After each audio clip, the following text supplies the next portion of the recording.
तो दीदी बहन एक दिन हमारे गौरव पार्वती भोलेनाथ से कहने लगी कि हे भोलेनाथ, सबका तो पति देश प्रदेश जाकर कमाई लावत है, पैसा कौड़ी और अच्छा अच्छा कपड़ा पहनते हैं, अच्छा अच्छा खाना पीना खाए भी मिलत है। और कहा गया रात दिन भंगिया पीसक पीसक थक गए और वो भंगिया खा कर धुरिया ये घास फूस है तब नीक लेवल मिले तो नहीं इना का करते कुछ पकवान बन जाए,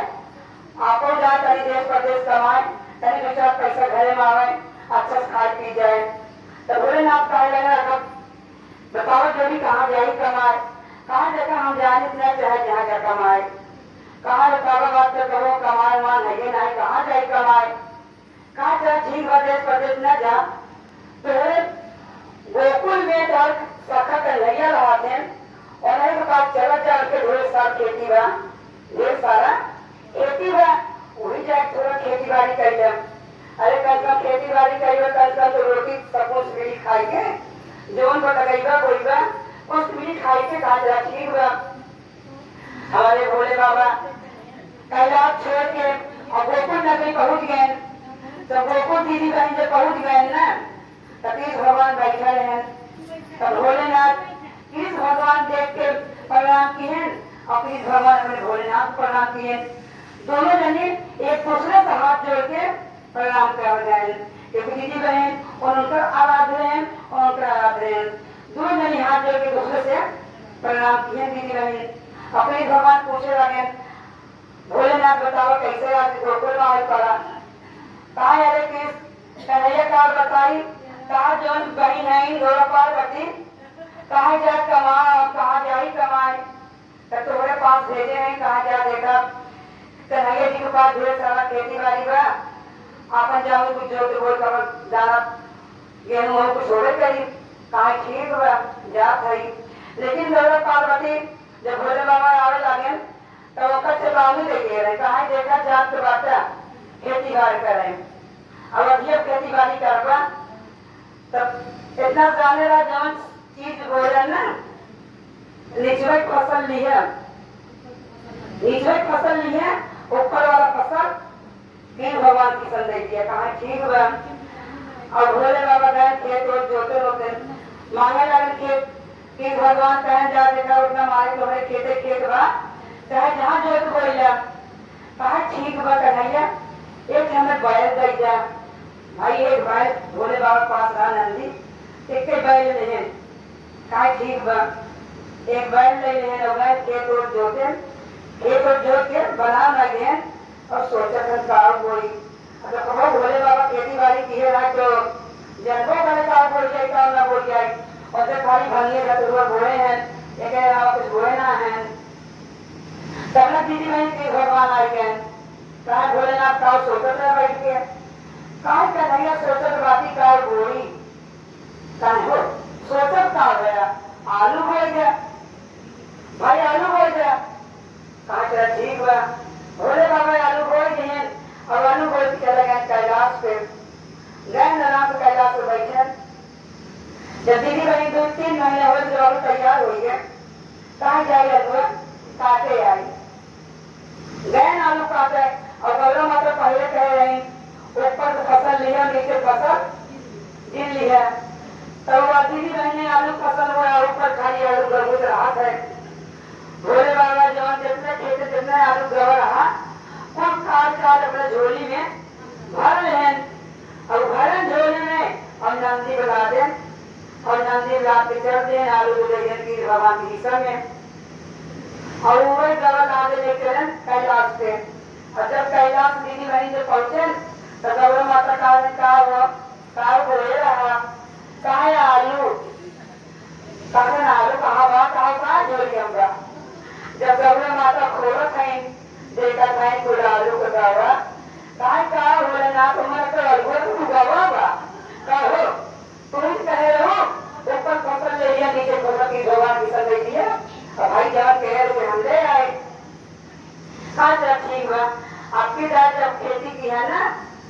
तब ऊपर फसल होता रही है और नीचे फसल आप नहीं है, कहा ठीक है देवी। और भाई गौरव पार्वती के कहा भोले मारवा नहीं करें और भाई जब मैं पे नहीं कारक तो ना जल्दी आई ठीक हुआ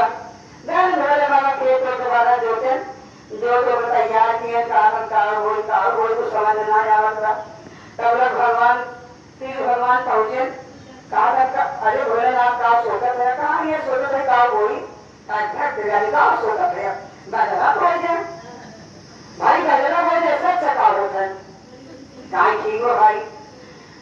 भोलेनाथ बजरा बोल दिए और बजरा बोल के कैलाश में चला गया दीदी बहन बजरा बोल कर कैलाश चला गया दीदी 2-3 महीने दिन बीत गए अब जब बजरा खा के झोपड़ तैयार हो गया कहा जाई काटे आई बजरा होई दीदी बहने यहाँ जो झोपड़ बजरा काटा रहा मतलब खड़ा रहा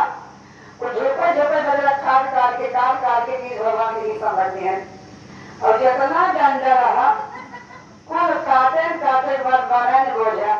गन्ना को कोई नहीं बोझा बनाए और बना के नंदी बुला दे कैलाश को पहुंचे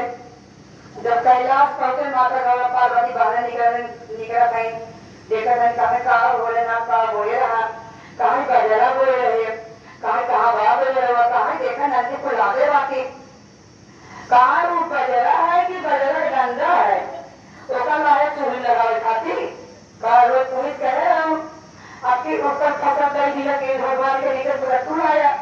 अब भाई जैसे कह रहे उससे बहुत है कहाँ से जा ठीक हुआ जा फिर आप दिन खेती करा किसल का बात कहा ठीक हुआ कहा ठीक ना पहले सुन ला आपकी दाई ने जन्म फसल बोला निचवा को लिया वो कलर की और बीच वाला फसल और कर ली सती भगवान की सब कहा ठीक है देवी जैसे आपका कहना बोले बाबा पहुंचे खेत रोड जोतन और जो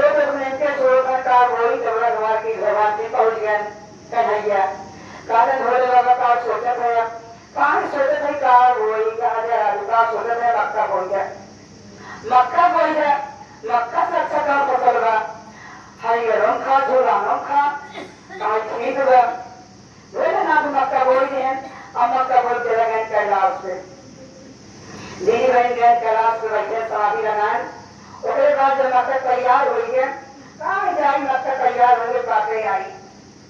और दीदी बहन आप लोग को मालूम है मक्का कहाँ लागत थोड़ी वो थोड़ा लागत है पीछे लागत है बीचे लागत है ना अब बोले बाबा तुम कहाँ मालूम है बीचे लागत है और तब खाली आदर मिलेगा नीचे फसल हमारे ऊपर फसल हमारे और बीच वाला कर गया दीदी हिस्सा में तो दीदी बहन ऊपर को चीजें मिली जीरा वो ज्वेलरी के डंडा रखा मिली और नीचे गंदा मिली दीदी बहन ऊपर काट ले और पीछे वो जो बाल लग रहा होगा काट के कन्हैया भी सब रख दिए और जो नीचे डंडा रहा होगा काट ले नीचे वाला ऊपर वाला दीदी बहन भोले बाबा काटे और काट के बांध के नंदी मिला देना पहुंच गए कैलाश पे जब कैलाश पहुंचे तो भोले बाबा ले पहुंचे कैलाश पे गौरा माता निकली अंदर से बाहर कहा भोलेनाथ का बोलेगा कहीं मक्का कहाँ देखा हुए नालादे है खोल नाई गौरा पार्वती तो गौरम्मा पाई नाई कहा तो भोलेनाथ बढ़िया बोले रहा कहाँ गए काम रखे रही अरे तुम्हें कह रहे ऊपर फसल ले लिए नीचे फसल ले लिए बीच वाला फिर भगवान दे दिया दीदी बहन हमारी गौरा माता हाथ जोड़ने का धन्य है भोलेनाथ दुनिया संसार में खाई को दे जाना था और ले नहीं जानता ऐसा हमारे भोले बाबा है दीदी बहन कर्म तो अपना करते हैं कर्म में भोले बाबा करते हैं लेकिन फल पूरे संसार को देते हैं दीदी बहन ऐसा हमारे भोलेनाथ इतना भोले हैं इतना दयालु है दीदी बहन उनसे बड़ा कोई दयालु संसार में कोई नहीं है तो दीदी बहन हमारे कन्हैया जी जो नरी आलू बजरा गठिया खिलाई के कैलाश पहुँचाए और वही कहा जाकर देखो गौरा दीदी हमारे भोले बाबा जैसा कोई दानी कोई संसार में है कोई नहीं है हमारे भोले बाबा सिर्फ देना जानते हैं और लेना नहीं जानते।